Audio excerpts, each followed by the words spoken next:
The next morning, Amber enters the sanctuary of her church to find her choir members have already arrived and are standing in groups of 2 and 3 in the choir loft. Bree darts ahead of her. "Take a seat next to Mrs. Capers and don't bug her," Amber instructs Bree, who's already a step ahead of her mother.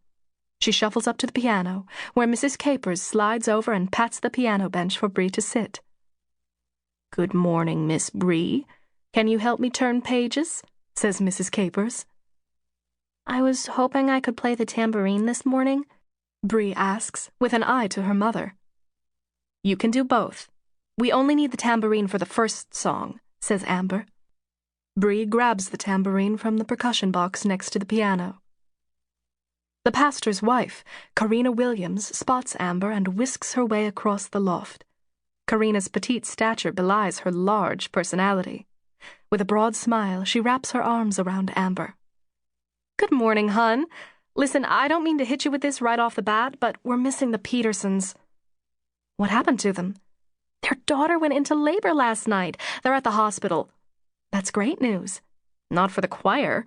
We're already short on sopranos." "Then the sopranos will have to take it up a few decibels." Amber checks her watch.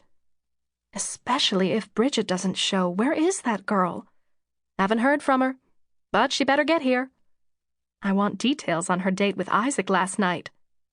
"Hey, that reminds me, we need to plan a girls' night out before Darren gets home. I have a feeling we won't be seeing you for a while once he sets his feet back on American soil." Amber grins sheepishly. She has definitely indulged in fantasies about their reunion. "You have me for the next 9 days. How about this coming Wednesday? Painting, shooting, or binging Netflix?" "My budget's a little snug right now, so can we do Netflix? My house?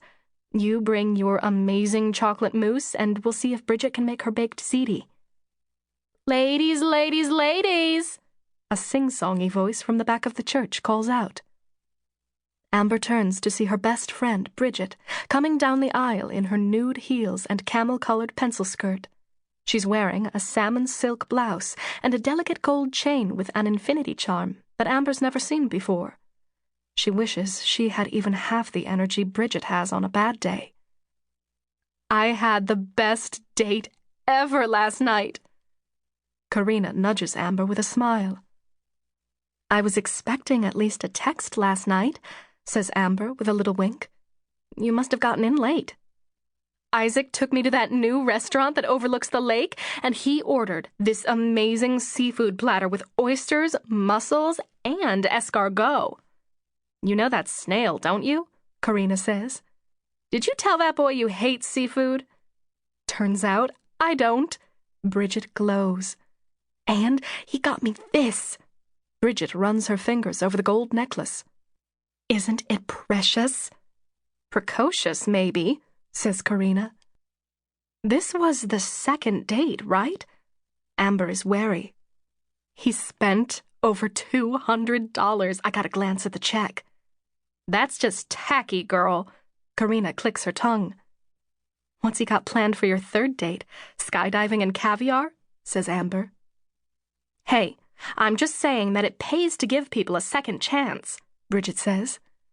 "Sometimes, and some people," Karina says.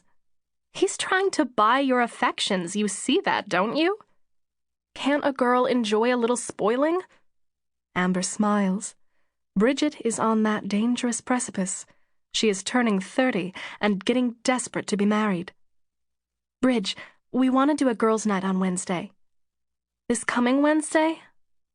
Can't. Isaac wants me to go with him on some company dinner."